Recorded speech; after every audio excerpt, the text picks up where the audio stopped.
que es profesor de la Universidad Ruiz de Montoya, Antonio Ruiz de Montoya. Pues bien, el día de hoy estamos aquí para un poco conversar, mostrar algunos ejemplos, en verdad, digamos, el tiempo corto que tenemos, digamos, de alguna manera hemos establecido 1 hora y media máximo para todo, digamos, esta sesión, media hora que me corresponde a mí, media hora que le corresponde al profesor Edwin, y tal vez unos minutos para poder conversar con ustedes, para poder que ustedes también nos comenten acerca de qué les parece, o de pronto ya tienen experiencia en esto y podemos compartir experiencias en ese sentido, ¿no? Así que nada, en principio agradecer a Gastón por esta oportunidad. Él fue la persona que se acercó y, digamos, nos convocó con esta nueva perspectiva, ¿no? Desde la sociología y desde las ciencias sociales computacionales, pero también desde una visión crítica. No solamente que hay que aceptar la técnica como tal, sino también hay que aceptar, digamos, que hay posibles sesgos, hay posibles, digamos, mecanismos teóricos teóricos y prácticos de poder inmiscuido en todo este proceso de data, de producción de data, y a veces es que nos emocionamos demasiado con la técnica, pero no nos cuestionamos si, digamos, está digamos, esa profusión de estas nuevas técnicas tiene un sesgo detrás, ¿no? Entonces creo que esa posición me gustó mucho. Entonces voy a iniciar sobre todo con respecto a lo que a mí me toca. Somos una escuela de ciencia política. El profesor Edwin Coahuila enseña en nuestra escuela de ciencia política. Ambos somos sus profesores principales y vamos dirigido esta charla a hablar precisamente sobre la ciencia política computacional. Nosotros los politólogos, en particular desde los, digamos, 40, sobre todo post Segunda Guerra Mundial, hemos entrado en digamos, en un desarrollo metodológico interesante que ha ido de menos a más. Y sobre todo a principios del siglo XX creo que la dinámica, la producción, esa visión mixta, digamos, metodológicamente hablando, ha sido bastante interesante en nuestro proceso. Ahora, sin lugar a dudas, en los últimos años, sobre todo de pronto de los 5, 10 últimos años, eh, se han desarrollado nuevas técnicas, ¿no? Y en particular las técnicas computacionales, y eso nos ha llevado a cuestionarnos o a preguntarnos, digamos, eh, cuál es su uso, cuál es su magnitud, hasta dónde podemos llegar, pero también cuáles son los sesgos que pudiese tener. Así que voy ahora a esta imagen que ahora voy a dar en esta primera media hora es básicamente una imagen bastante introductoria. Imagino que aquí hay muchas personas con mucha experiencia en el tema ya, pero también hay estudiantes. Entonces voy a tratar de que llegar a un punto medio entre conversar con esos alumnos de pregrado, de pronto alumnos de posgrado, pero también de alguna manera poner en cuestión algunos elementos, digamos, críticos del uso de de las propias técnicas, ¿ok? Entonces ahí voy a tratar, espero llegar a todos los, digamos, públicos aquí presentes que seguramente lo están. Así que voy a proceder a la proyección. No sé si Gastón me puedes confirmar la, si se ve mi presentación. Se ve perfecto, se verá. Ahí está, perfecto. Listo, ahora sí, y doy inicio. Son 9 puntos, pero digamos 9 puntos bastante cortos. Me voy a ceñir a a la media hora que ahora tengo, ¿ok? Bueno, ¿qué es la ciencia política computacional? Como les digo, o sea, la ciencia política sigue siendo la misma, o debería seguir siendo la misma en el sentido de que tiene preguntas detrás, ¿no? O sea, en todo caso, necesita y busca plantearse preguntas interesantes. Eso es nuestro trabajo, digamos, cuestionarnos sobre las grandes cuestiones que suceden en el mundo político, pero en particular con estas nuevas técnicas computacionales es, digamos, tratar de responder de manera interesante, novedosa, esas preguntas, digamos, novedosas que nos hemos planteado, ¿no? La computación como tal, pues debería ser en todo caso una ayuda para responder precisamente esas preguntas y básicamente permitiéndonos eficiencia, versatilidad y automatización, ¿no? Pero eso implica también varias cosas, es decir, implica que nosotros, digamos, adoptemos o nos entrenemos o en todo caso también nos reentrenemos en diferentes elementos y materias que anteriormente no lo habíamos, que no habíamos, digamos, desarrollado, ¿no? En particular, esta ciencia política computacional combina teoría política, ¿ok? Por eso siempre mi elemento o mi marco ahí es el mismo, en el sentido de que la ciencia política computacional no debería dejarse de preguntarse por esas grandes preguntas que mueven al mundo político, ¿no? Esas preguntas interesantes, esas preguntas que, digamos, involucran al mundo político mismo. Pero en este caso, además, utilizando elementos de la computación, de la estadística, de la programación y de las ciencias de datos, todo en una combinación interesante para responder a esas preguntas interesantes que mencioné en un inicio. La computación debería servir para eso. Es un apoyo y no un sustituto a nuestras grandes preguntas, ¿no? ¿Qué es la democracia? ¿Cuál es el nivel de la democracia? ¿Cómo se difunden las ideas políticas en con estas nuevas tecnologías?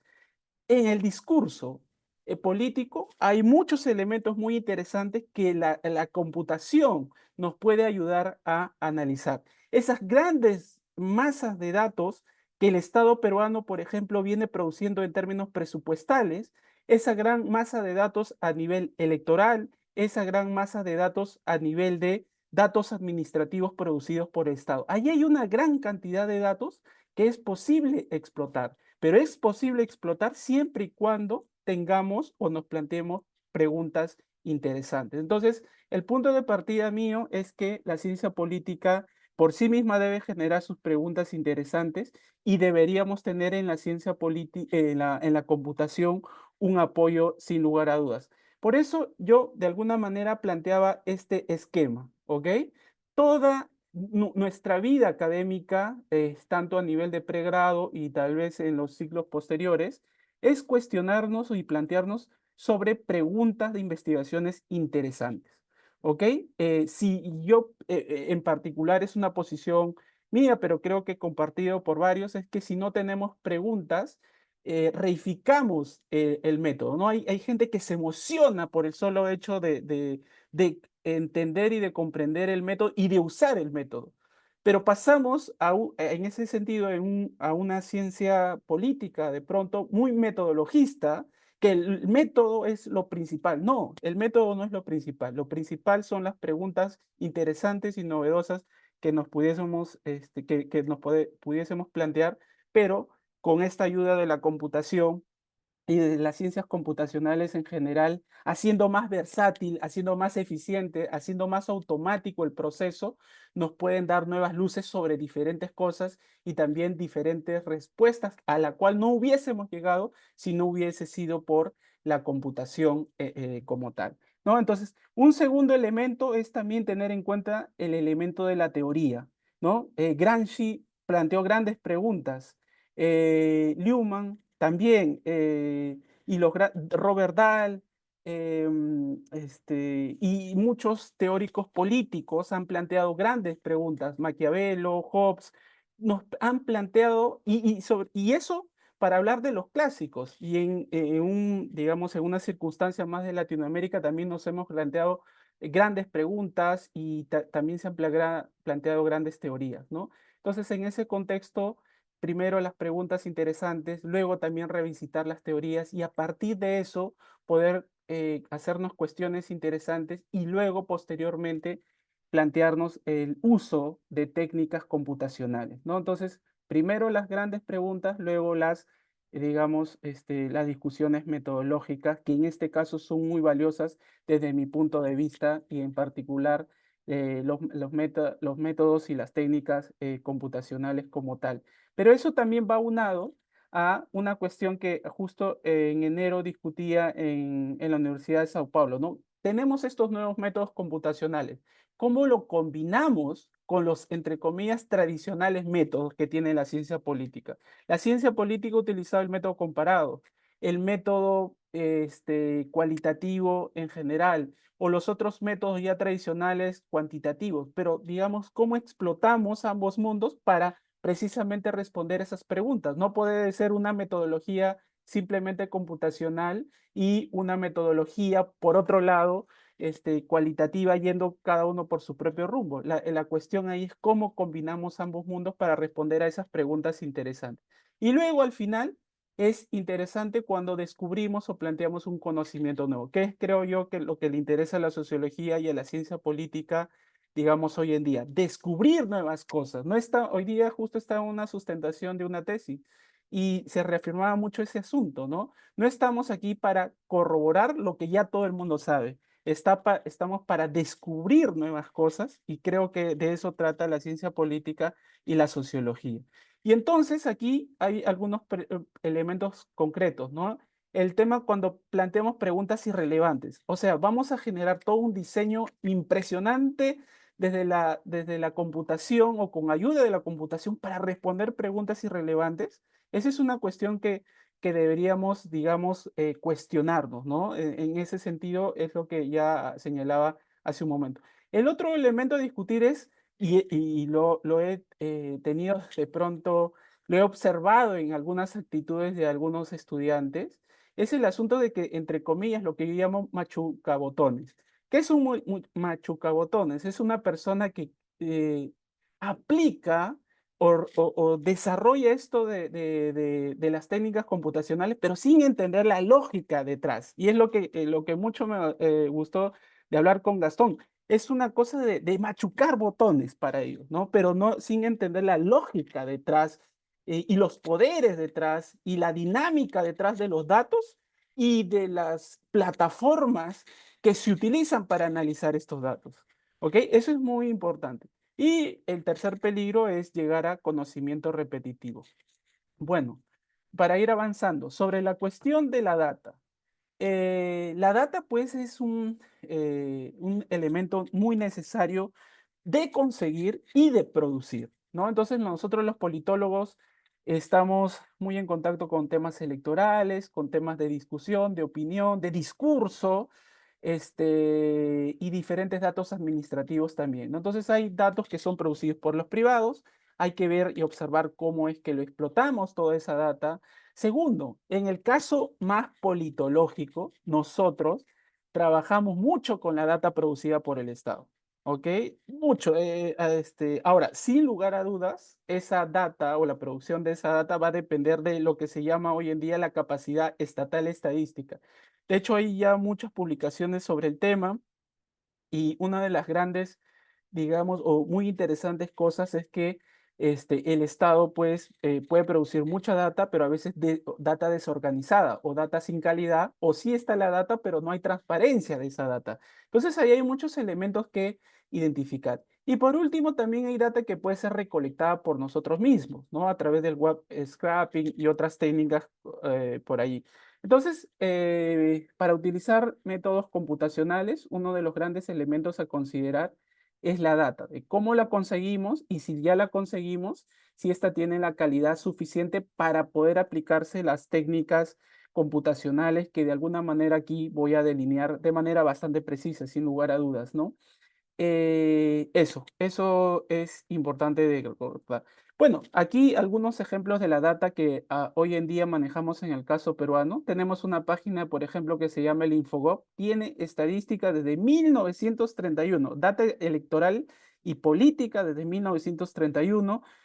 Por ejemplo, todos los políticos del 80 hasta la actualidad están registrados en esta base de datos de los políticos, cada uno con su hoja de vida como tal. Luego también tenemos data, digamos, electoral, data de los partidos políticos y data de las elecciones. ¿Cómo hacemos? ¿Cómo gestionamos con las técnicas electorales esa gran masa de datos? Luego tenemos una base de datos, una plataforma nacional de datos abiertos que la población, discúlpeme, las diferentes organizaciones estatales están obligadas a meter toda la data primaria a esta gran plataforma nacional de datos abiertos. Y la pregunta ahí es cómo identificamos la mejor data y cuál de ellas, digamos, va a ser utilizada digamos, analizada a través de alguna técnica computacional, ¿no? Y por último, tenemos esta data de tipo presupuestal que maneja el Ministerio de Economía de Perú. Y es muy interesante en ese sentido, cómo en este aspecto en particular a nivel de transparencia es una de las, digamos, plataformas más transparentes que tenemos, pero la pregunta ahí va hacia y cómo explotamos esta data administrativa, ¿no? Entonces, eso creo que los politólogos deberíamos estar bastante conscientes en la producción estatal de los datos, en la producción o en la capacidad estatal para producir estadísticas como tal y cómo somos capaces de explotar esa data. Mucha gente solamente o muchos politólogos solamente se enfocan en esas grandes encuestas planteadas, por ejemplo, por la POP, Latinobarómetro, y está bien, pero el Estado también produce datos, ¿no? Eso es creo que lo interesante y más bien está en cuestionarnos en qué tan buenos son y en qué sentido podemos utilizar. Entonces, algunas áreas prometedoras para la ciencia política computacional en particular. ¿Ok? Aquí señalado finalmente 5 nada más para digamos, ceñirme a los minutos que tengo. Es en principio el análisis de redes políticas. Creo que esto Gastón ya lo había comentado un poquito más la anterior charla.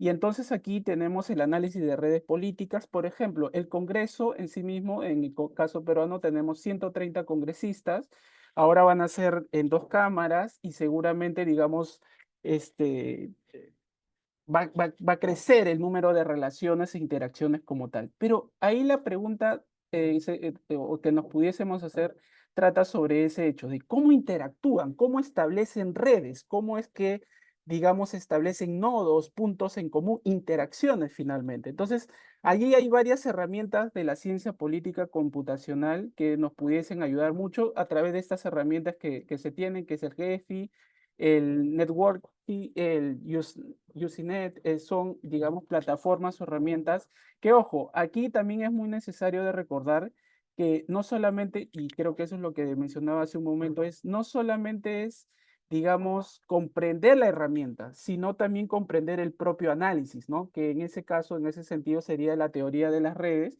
y luego posteriormente el análisis de esta red. Entonces, no es una cuestión de simple, ya, machuco botones, ¿no? Me sale grafiquito bien bonito. No, de eso no se trata. Se trata de comprender las relaciones humanas y que la computación eso ayude con esta herramienta en particular, ¿no? Entonces, esa idea deberíamos tener bien presente. El otro es el procesamiento del lenguaje, ¿no? En el sentido, ¿en cuál sentido? En el sentido que el político o la política trata mucho de producir discurso como en la vida misma seguramente, pero el político, la política, digamos los actores políticos, las autoridades, el cuerpo administrativo constantemente está produciendo discursos de manera oral o también de manera escrita. Y a través de estas nuevas redes, ¿no? De las redes sociales, de X, de Facebook, etc. Entonces, es una gran beta en el caso de América Latina, para poder, digamos, desarrollar o aplicar estas técnicas del análisis de discursos, ¿no? Tenemos tanta data, por ejemplo, en el caso peruano, todos los 28 de julio, todos los presidentes están obligados a dar un mensaje a la nación, seguramente como Argentina, con muchos países. ¿Cómo podemos hacer un gran análisis de discurso de todos esos en los últimos, de pronto? Creo que en el caso peruano se tiene desde 1950 en adelante, todos los discursos están totalmente ordenados. ¿Cómo explotamos esa base de datos que tenemos? ¿Ok? Entonces ahí está el Python, el R, el GPT y ahora vamos a ver un ejemplo incluso de estos estas inteligencia artificial que también ayudan a hacer ese tipo de procesamiento de datos, de discursos, ¿no? En general, el tema de la opinión pública, digital y comportamiento político, formación y difusión y polarización de ideas, creo que aquí, por ejemplo, hasta donde tengo entendido, en el caso de Facebook, el API que te permite hacer investigaciones, te permite, por ejemplo, identificar y recolectar información sobre los comentarios que una persona o las personas puedan hacer en páginas abiertas, ¿no? Para que tú puedas hacer tu investigación. Una de las cosas que a mí realmente me ha parecido muy interesante, o en medios de comunicación también, una de las cosas que me ha parecido siempre muy interesante es en el caso peruano, cuando existe una información sobre alguna persona, algún artista que es LGTBI, el mensaje de, digamos, de discriminación es realmente espantoso en el caso peruano, ¿ok? Pero entonces, ¿Es posible utilizar toda esa gran base de datos para hacer una muy buena investigación, por ejemplo, sobre discriminación? Claro que sí, pero hay que aprender a cómo estructurar, digamos, utilizar esa API y gestionarlo para utilizar este tipo u otro tipo de análisis específicos, ¿no? Segundo está el modelado político, por ejemplo, modelar difusión de ideas políticas. Hay un programita bien interesante que se lo pueden bajar gratuitamente, que es el NetLogo, y entre otras, digamos, entre otras herramientas, ¿no? Luego está el análisis de la elección y predicción electoral. Lo que pasa es que en el tema político y sobre todo la data electoral es profusa, al menos en América Latina y en el caso peruano, que se presta, digamos, para poder hacer muy buenos análisis de manera cuantitativa, ¿no? Entonces aquí un paquete muy interesante es el Scikit-learn, entonces, eso. Entonces, hemos visto algunas áreas interesantes, algunas betas para los politólogos. Hemos visto el análisis de redes, el de procesamiento del lenguaje natural. También podemos hacer el análisis de formación y difusión y polarización de opiniones, la simulación y modelado, y también el análisis y predicción electoral. Algunas técnicas y lenguajes que ya, digamos, mencioné, pero de todas maneras, el punto aquí que quiero señalar o enfatizar es, hay técnicas que aprender, hay análisis que aprender previamente y cada uno tiene, digamos, su propio lenguaje, su propia plataforma ideal para poder aplicar, ¿no? La idea fundamental en este punto es eh, cuáles son sus potencialidades, pero también cuáles son los límites de cada uno de estos, ¿no? Entonces también sucede que hay que hacer un proceso de reentrenamiento muchas veces y de estar atento a las posibilidades y potencialidades de cada uno de estos lenguajes y plataformas, ¿no? No es sencillo, seguramente Gastón ahí y mi compañero y mi colega Edwin no me dejarán mentir, digamos, cada uno de estos paquetes, claro, puede ser tener una similitud en algún sentido, sí, por la forma en que operan, pero luego hay que aprender y reaprender, digamos, las dinámicas de cada una de estas plataformas y los paquetes dentro de cada uno de estos elementos, ¿no? Ahora, en torno a las publicaciones, la ciencia política computacional existe y ha producido y viene produciendo cada vez más publicaciones muy interesantes. Tal vez la más importante es esta revista Political Analysis de Cambridge University. De hecho, muchas de las publicaciones en esta revista, la data utilizada está presente en el Harvard Dataverse, donde uno puede bajarse la data, los scripts de todo lo que se utiliza en esto llamado ciencia política computacional y donde tú puedes recrear muchos de los análisis que allí se hacen. Entonces yo recomiendo, si tú quieres aprender ciencia política computacional, revisa las preguntas en los papers publicados, pero también si quieres ir más allá y entrenarte o reentrenarte, utiliza las datas y los scripts publicados en digamos, Dataverse que tiene Harvard, que está vinculado precisamente a la revista. Simplemente hay que bajárselo y obviamente leer el paper y reentrenarse en ese sentido. Pero existen otras publicaciones también, el Journal Computational Social Science, está Métodos de Investigación de Ciencia Política y del Journal of Politics, digamos, tienen demasiados artículos, la gran mayoría de ellos también desarrollando ciencias política computacional. Cosas muy interesantes como temas electorales, temas de discurso, temas de regresiones y todo ese mundo que implica la ciencia política eh, computacional. Así que mucho recomiendo sobre todo porque tiene la data disponible para que tú puedas jugar, digamos, o reentrenarte. Otras cuestiones alternas también a la ciencia política computacional, pero de alguna manera más tangencial, es siempre creo que ahí Gastón no me dejará mentir que es moneda ahora común tener su GitHub. Así que invito a todos los presentes, si quieren iniciarse en el mundo de la ciencia política computacional, abrir su cuenta de GitHub. De hecho, es muy variadas las funcionalidades que tiene. Puedes incluso publicar libros, publicar scripts, publicar resultados, entonces de que de una manera colaborativa tú te puedas entrenar en este asunto. Luego está la plataforma del Google Colab, que me parece una cosa increíble, sobre todo para las personas o los chicos que recién están entrando a este mundo de la programación, porque ya, bueno, como muchas plataformas, viene vinculado la IA con este tipo de, digamos, de esquemas, ¿no? Ya, ahora sí, voy terminando, me faltan 6 minutos de pronto. Este, Aquí me gustaría de pronto ir hacia un casito chiquitito nada más, no voy a quitar mucho tiempo.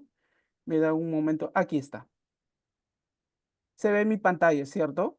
Si me pueden confirmar, por favor. Sí, estamos viendo el Power todavía, PowerPoint. Ah, no está compartido mi GitHub. No. Ya, ahora sí. Ya, ven mi GitHub. Ahora sí creo. Sí. Sí, listo. Nada, solamente para una cuestión. Cuando decía esta cuestión de hay que aprender a programar, esta programación nos arrojará un resultado, pero ese arrojar el dato eh, no queda ahí, ¿no? Hay que interpretar el dato. Entonces, eso es muy, muy interesante en ese sentido de esto, ¿no? Una cuestión sencilla, porque quiero aquí hacer lo más sencillo posible, ¿no? Aquí yo estoy analizando precisamente el discurso presidencial del Perú entre 2020 y 2024 y la pregunta es muy sencilla. ¿Cuáles son las palabras, digamos, más usuales dentro de estos discursos, ¿no? Y una cosa que, digamos, que uno puede encontrar en estos resultados es que en los últimos años existe una preeminencia por la palabra millones. Si uno revisa los discursos, de hecho, del caso peruano en todos los 28 de julio, la palabra más utilizada es la palabra millones, nacional e inversión y país. ¿Ok? Si uno revisa el 2024, millones la palabra del 2023, 1.000 millones, país nacional. Entonces, todo gira en torno al millón, ¿ok? Millones. Y así soles, ¿no? Entonces son palabras muy usuales, pero la cuestión acaba ahí, ¿no? Es cuestionarse por qué utilizamos o por qué nuestros presidentes constantemente están hablando de la palabra millones. Y claro, 2021 y 2020, la palabra salud, ¿no? En esto. Pero eso, como le digo, nos lleva a cuestionarnos ¿por qué utilizamos esa palabra? No quedarnos con el dato, sino ir más allá del dato dentro de la ciencia política. Con esto ya voy cerrando. Aquí lo que quise hacer es, sin entrar mucho en detalles, cuestionarme o recolectar información sobre la corrupción en gobiernos regionales. ¿Ok? Y bueno, para eso existe una herramienta que se llama el web scrapping, que te ayuda a recolectar información de manera gratuita y ordenada. Eso anteriormente a un asistente le tomaría pues 2 semanas, 3 semanas recolectar información, ¿no? Pero con la programación uno puede hacerlo, digamos, en 1 hora. Pero claramente hay que iterar. Esto de la programación en computación, es un asunto que hay que iterar, observar, chequear, porque estás construyendo una herramienta que trabaje para ti, ¿no? Por ejemplo, en este caso, en un primer caso, que yo quería hacer, digamos, extraer información. Aquí quiero mostrarle para que lo vean, para que todos puedan ver lo que quiero demostrar. Miren, hice este primer script, ¿ok? El comando que yo le di es, saca información sobre corrupción en el caso del Callao. ¿No? Me pasé 1 hora de pronto programando y que me saque esa información de un periodo en particular que en el caso peruano se llama La República, ¿no? Y hizo la tarea a medias. ¿Y qué cosa me arrojó? Me arrojó básicamente un Excel vacío, ¿ok? El punto aquí es que en esto del asunto de la programación hay que tener mucha paciencia, hay que también ser muy observador, no es una cuestión que presionas 2 botones y ya te sale rápidamente el asunto. Luego volví a generar o a iterar estas líneas de código, ¿ok? Y en este caso, después de iterar 2 o 3 veces, me salió el resultado que yo quería. Y miren, lo que quiero demostrarles es lo siguiente, que iterando adecuadamente digamos, esas líneas de código, me salieron acá está, 117 noticias sobre corrupción de 2017 y 2018 en el caso de Arequipa. Lo que trato de decirles, chicos, es lo siguiente en general, que gracias a las ciencias política computacional y luego en aplicaciones más precisas como la programación, lo que a un humano le pudo haber tomado una semana o 2 semanas con programando con web scraping, requiriendo levantar información precisa sobre gobierno regional y de Arequipa y corrupción, levanté la información en más o menos hora y media, ¿ok? Entonces necesitamos estar premunidos de información y de programación en ese sentido como tal. Con esto termino, para dar pase a mi colega, están algunos elementos de desafío, ¿ok? Desafío para los docentes. ¿Por qué? Porque cómo transmitimos estos nuevos elementos, estas nuevas técnicas a ustedes, ¿no? A los alumnos o aquellos que están en pregrado, ¿no? Entonces ahí hay y sobre todo con las complicaciones también que tienen que ver con nuestro contexto que es el latinoamericano. Para los alumnos es cómo pasamos del consumo de los resultados al desarrollo de las investigaciones o a la producción de conocimiento en el contexto de estas nuevas técnicas, ¿no? Y también es importante cuestionarnos por qué no solamente ser un machucabotones, sino entender precisamente la lógica de estas nuevas técnicas. Bueno, para los politólogos, entre comillas, old school, es cómo nos reentrenamos también, porque vemos posibilidades claras que nos puedan ayudar a nosotros a ser eficientes para ponernos a cuestionarnos y analizar la data que tenemos. Imagínense, algo que me puede tomar 2, 3 semanas, ahora lo reduzco a 1 hora y el resto me puede quedar tiempo para el análisis propiamente dicho de la información de lo que yo quisiera plantear. Y bueno, para el Estado en particular es y cómo yo hago propio estas técnicas y cómo yo me apoyo en estas técnicas y cómo yo también solicito que los politólogos, digamos, con sus análisis, con sus nuevos análisis computacionales, me apoyen en generar mejor evidencia y mayor evidencia en la gestión estatal, ¿no? Entonces, bueno, ahora sí, ahí lo dejo para ceñirme al tiempo y nada, muchas gracias. Ahora le doy pase a mi compañero Edwin, que digamos va enlazado también en la misma dinámica.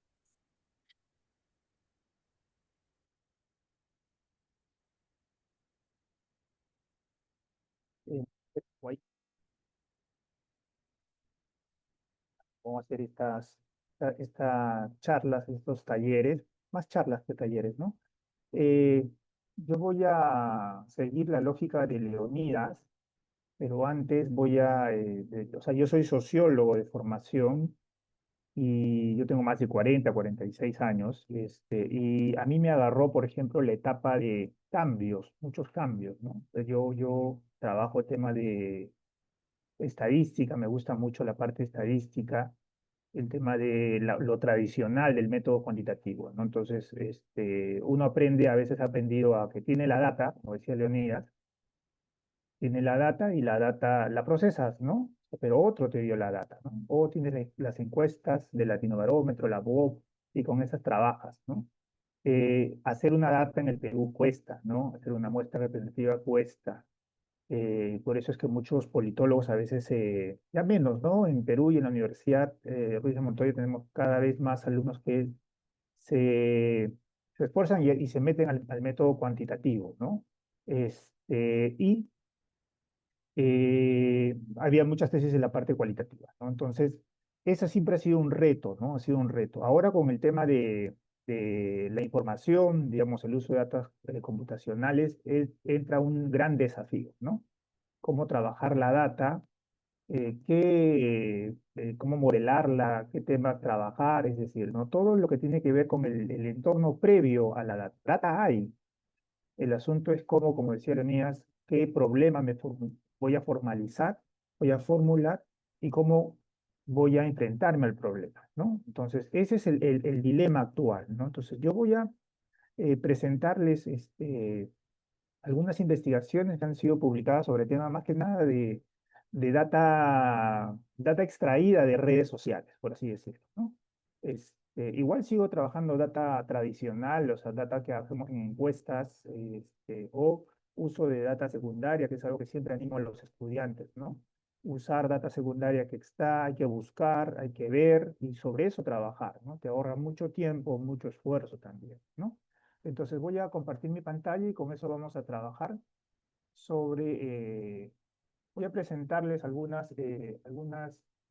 situaciones o compartir lo que suelo trabajar enfrentándome al uso de redes sociales, ¿no? Yo también, como estaba mencionando Leonidas, yo también he trabajado el tema así empecé a trabajar el tema de eh, contar palabras, hacer nube de palabras, hacer asociación entre palabras y sobre eso formular, ¿no? Algunas preguntas.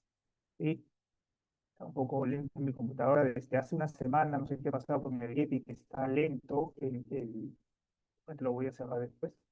eh, un problema con el Java del Getty que no funciona en mi computadora.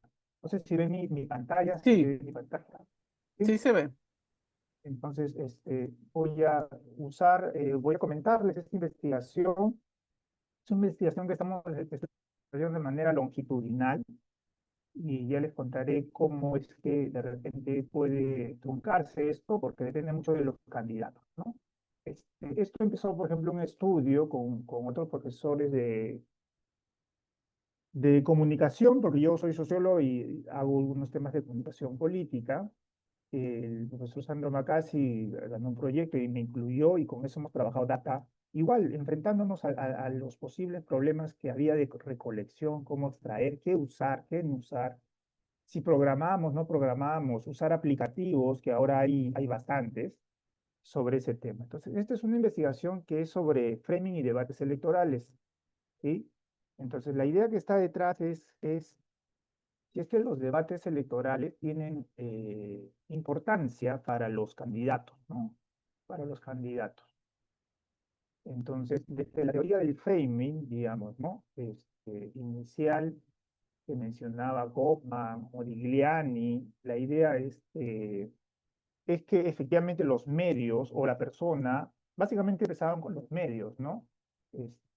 Suele hacer, ¿no? Los medios marcan una noticia y al momento de marcar una noticia nos resumen la noticia, ¿no? O sea, es decir, toman una posición, eso también nunca hay que olvidar, toman una posición sobre lo que nos transmiten, ¿no? De alguna manera hacen un resumen, pero nos hacen ver cómo es su resumen para ellos, ¿no? O sea, por eso siempre hay que leer todas las noticias, todas las fuentes, etcétera, ¿no?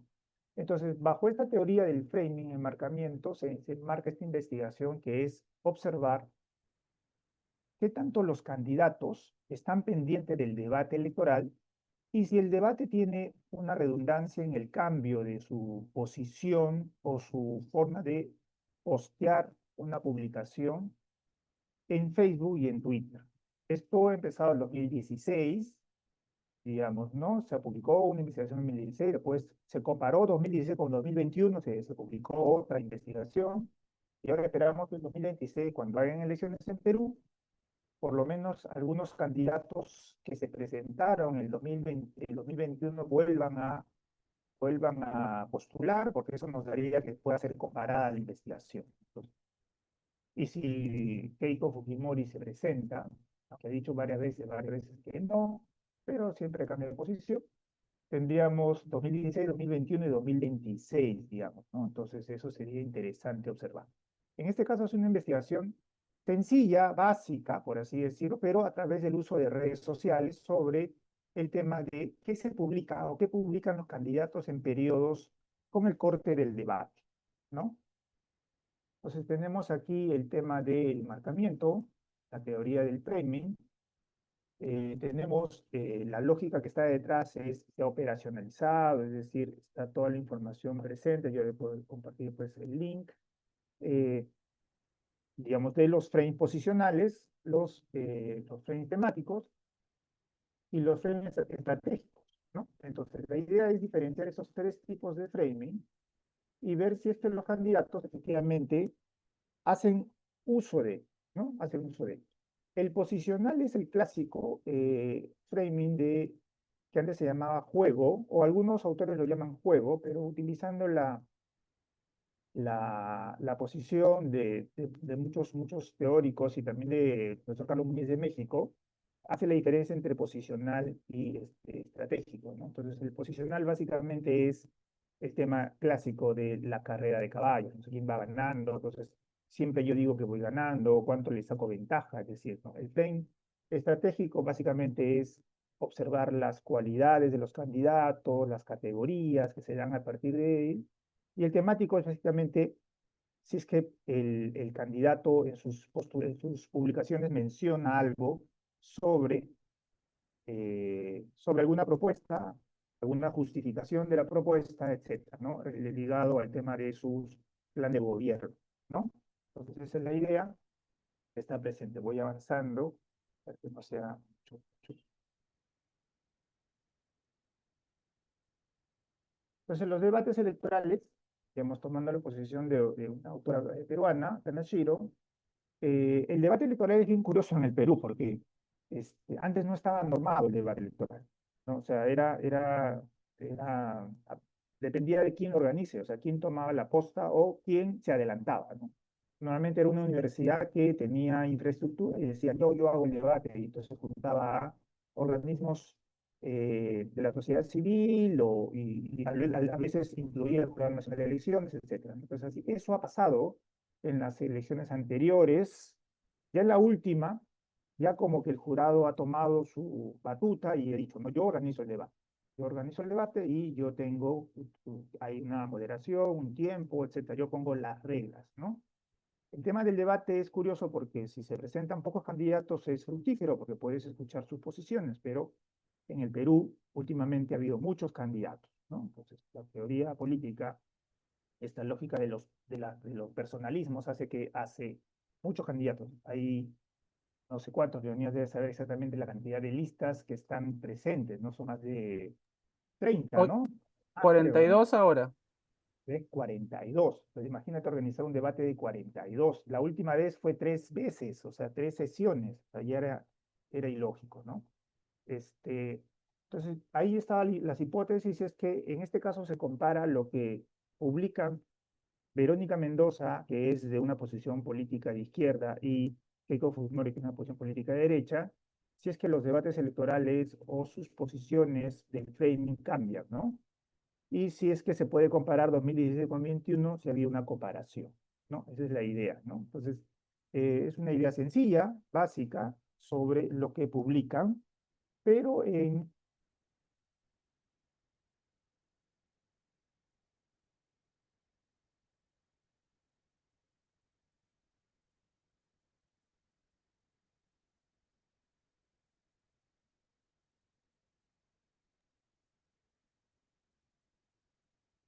Creo que perdimos el sonido, no sé si solamente Sí, me pasa a mí. sí, sí, sí, sí, Sí, también yo.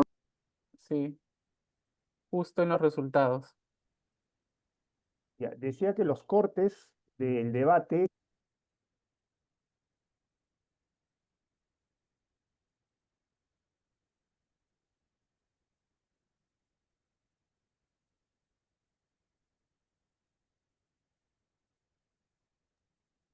A ver, creo que hay que esperar que se restablezca su señal.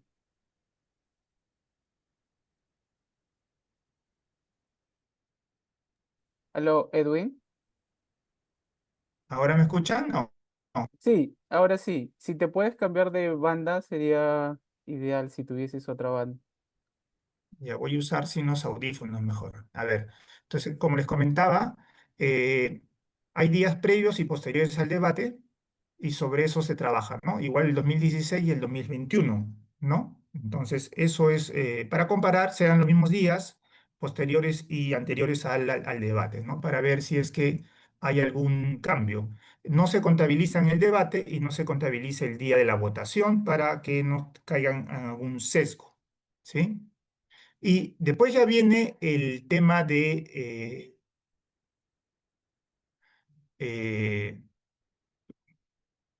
ya. Entonces, ahí viene el dilema, como decía Leonidas, ¿no? Entonces, ¿cómo hacemos el seguimiento de candidatas en sus redes? ¿Qué ventajas tiene? ¿Qué desventajas tiene? Es decir, ¿cómo lo aplicamos, ¿no? O sea, es decir, en una primera idea, una primera intención, digamos, porque esto es fracaso-error, ¿no? Es decir, intentas una cosa, no funciona, a veces la pruebas la otra, a veces se te escapan. Los días también, porque a veces hay días que pierdes un día en la captura y el otro candidato sí tiene, entonces, pero no puedes comparar uno que sí tiene y otro que no. Entonces, a veces nos ha pasado esas situaciones, ¿no? Exacto. Entonces, teníamos, por ejemplo, situaciones, por ejemplo, decirle a un estudiante que empiece a recolectar todo lo que dio un candidato ese día, ¿no? Que haga seguimiento, que se esté metiendo a su página web, a su Facebook, a su Twitter y vea qué sale, ¿no? Pero eso tiene sus ventajas y desventajas porque no tienes la cantidad de likes, no tienes la cantidad de compartir, porque eso va aumentando, va cambiando, etcétera. No tiene sus ventajas porque es fácil, sencillo, pero tiene otras desventajas si es que quieres usar luego otra información para, por ejemplo, procesarla en otro paquete, ¿no? Entonces, ese era el dilema al inicio, ¿no? También teníamos la idea de uso de aplicativos, ¿sí? Nosotros recurrimos a algunas empresas, por ejemplo, les cuento, y como era una cuestión académica, algunas empresas nos dieron licencias gratis, ¿sí? Nos dieron licencia gratis. Algunas nos cobraron, creo que el paquete básico, pero nos daban todas las funciones. Por ejemplo, el Node XL nos dio una licencia básica, pero nos daba todas las funcionalidades, ¿no? Después hay otro aplicativo que se usó un momento, que era el Fanpage Karma, digamos, no sé si lo conocerán, es una cosa sencilla, hay que pagar, y eso sí te procesa toda la información, te la bota, ¿no? Entonces, esa era la situación que teníamos nosotros. Nosotros también empezamos a trabajar, antes se podía, a partir de los API de Facebook, rastrear cuando la cuenta era pública, copiar las publicaciones, todo, ¿no? Hasta de días anteriores, pero eso ya se borró del Facebook, ya no se puede hacer. Yo programaba en Twitter, cuando era Twitter, ¿no? Desde el R y con algunos comandos, command case, todo eso lo hacía y me ha funcionado para una parte, pero ya no funciona tampoco, ya no funciona. Entonces, es decir, ya todo está a la borda, a veces uno se puede desilusionar, ¿no? Pero digamos, eso pasa, eso ha pasado. Ahora tenemos algunos comandos que están funcionando, por ejemplo, lo hemos aplicado para el tema de, en Perú hubo protestas sociales y hubo muertes, y tengo un par de alumnos que están haciendo eso de recolectar, probando con algunos comandos para ver qué sacan de los periódicos y recolectando titulares, ¿no? Entonces, está funcionando en algunos casos cuando la letra es muy grande, porque como hay que pasarlo, no funciona. Entonces, ahí tiene sus ventajas y desventajas, pero en eso estamos aplicando y viendo, ¿no? Entonces, esto lo hicimos con algunos aplicativos para el 2016 en R, tranquilamente. Para comparar el 2021 ya no teníamos la información, entonces ahí usamos una licencia de paga, efectivamente, una licencia de paga para hacer la data, para hacer la data. Entonces, ¿qué hemos encontrado? Digamos, ¿qué hemos encontrado? Después les voy a mostrar la data cómo está para que vean, ¿no? Entonces, en los frames estratégicos por año, solo encontramos diferencias el 2016 con el 2021 en el posicional, en el posicional. Eso es, digamos, de repente es algo obvio. Por ejemplo, si yo voy ganando, obviamente voy a decir que voy ganando, ¿no? O sea, no me voy a quedar callado, ¿no? Entonces tengo que aprovechar todo lo, digamos, si estoy aumentando en mi posición política, ¿no? Entonces, pero el 2021 bajó el tema del posicional, ¿no? ¿Por qué? Eso tiene una explicación, porque el 2021 se presentaron tantos candidatos que hasta la última semana no había alguien claro que iba a ganar la primera vuelta. Y fue por sorpresa de que ganó Castillo, digamos, ¿no? Porque no se tiene data real, ¿no? En Perú hay un impedimento de publicar encuestas una semana antes. Entonces no se tiene información, no se sabe. Hay información que circula, pero algunos son falsas, otras son verdaderas a medias, es decir, ¿no? Crea el dilema frente a ello, ¿no? Frente a ello, ¿no? Bueno, aquí está el tema del frame. El frame estratégico es el que cambia el 2016 y el frame temático también, ¿sí? Y es curioso porque esto es por candidato. El tema estratégico cambia, baja, o sea, el debate efectivamente sí sirve frente al tema de lo temático, pero solo el 2016. El 2021 no tenemos ningún cambio. Aquí hay solo una muestra de un juego de p-value, ¿no? De proporciones, sencillo, ¿no? Nada más, ¿no? Entonces hay una diferencia significativa entre esas situaciones de lo estratégico con lo temático, ¿no? Este, y después, cuando ya se presentan los candidatos con que Keiko Fujimori y Verónica Mendoza, se puede observar que el frame estratégico baja en Verónica Mendoza y tiene una recurrencia en su vida de su frame temático. Entonces, Verónica Mendoza, que de posición izquierda sí hace el cambio frente al debate de posicionar más temas ligados a su propuesta, ¿sí? En cambio, Keiko Fujimori, como ustedes ven aquí, su información es casi igual, ¿no? Casi igual. Aquí no hay información porque no registró ninguna publicación relativa a lo posicional, Keiko Fujimori. Entonces, ahí viene también el juego, digamos, no hay presencia ahí, no se calculó esa información sobre los datos. Y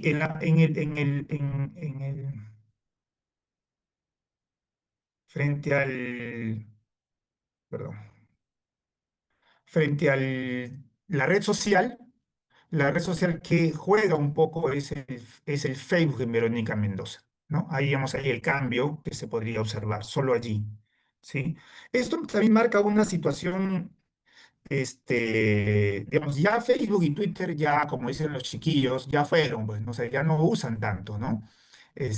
Hay otras redes sociales que están presentes, o sea, TikTok se mueve bastante para los candidatos actualmente, Instagram también, entonces eso también crea un dilema, por ejemplo, ¿no? El Twitter es muy encadornado, muy encuadernado frente a lo que presentaba antes, ahora es un poco más dinámico, pero digamos, cambia también el juego de poder observar qué es lo que hay, ¿no? Qué es lo que hay frente a esta situación de lo que presenta, ¿no?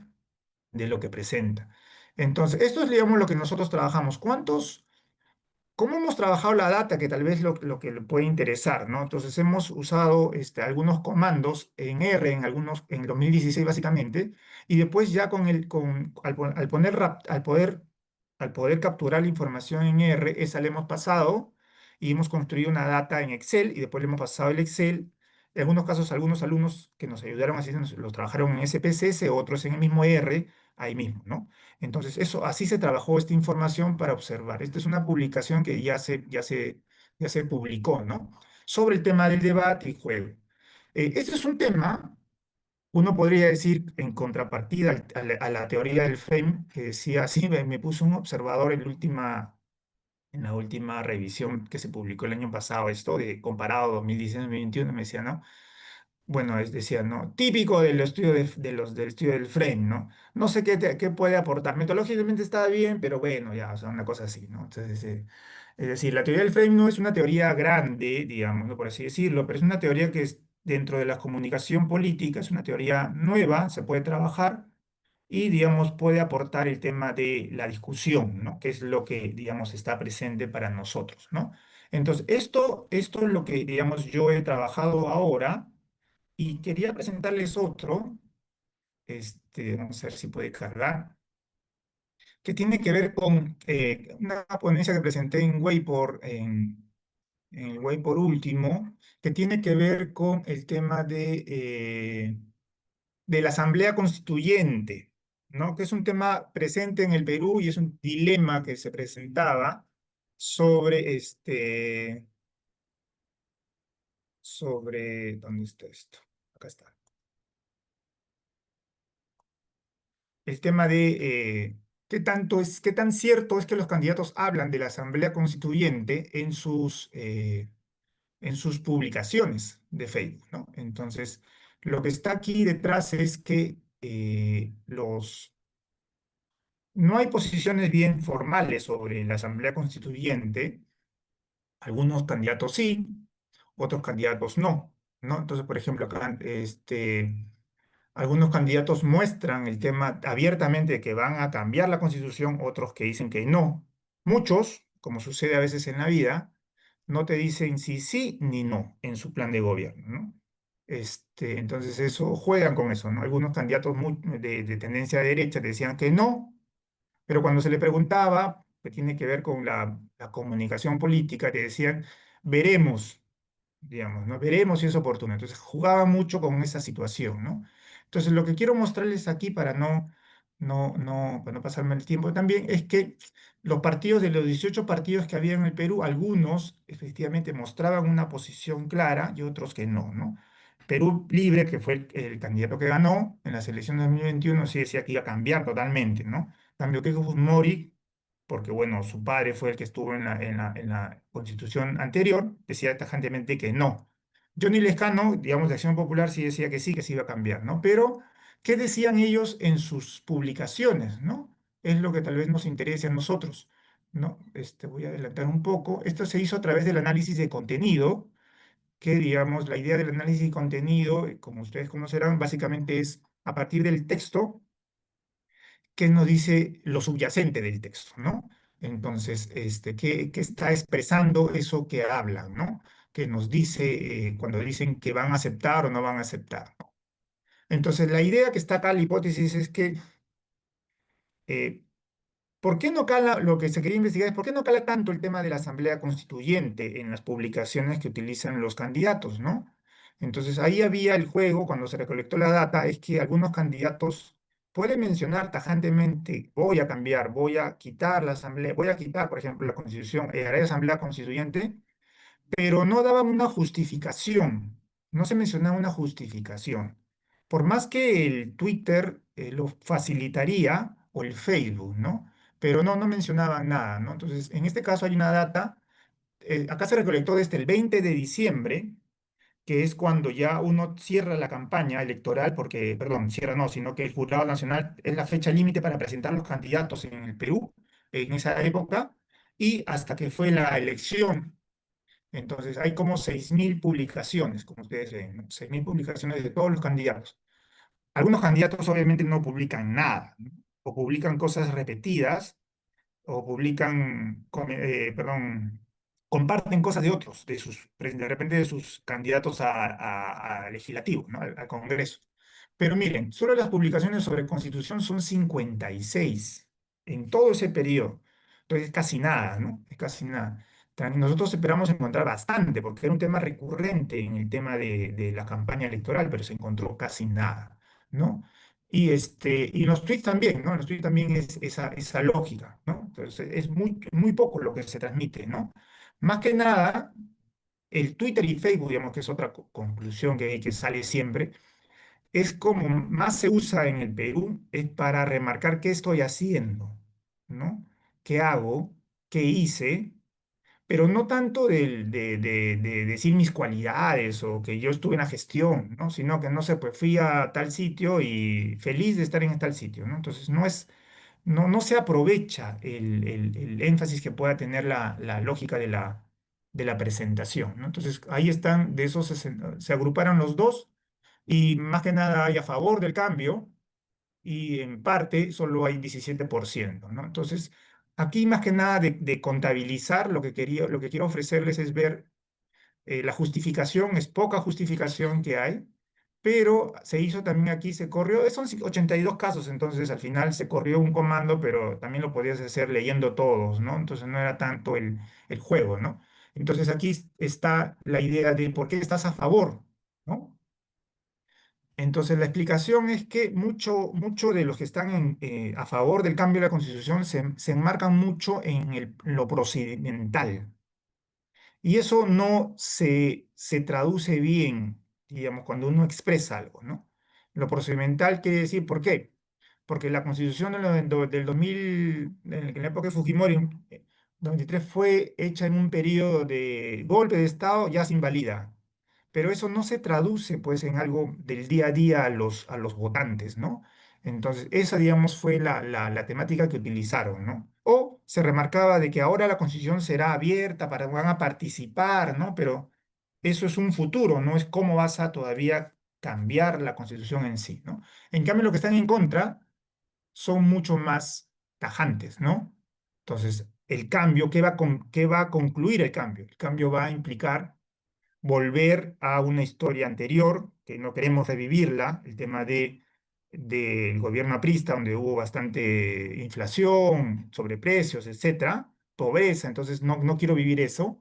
Y y es un salto al vacío. Entonces es una esperanza ciega. Entonces eso lo remarcaron bien los candidatos que estaban en contra, ¿no? Entonces eso sí caló bien.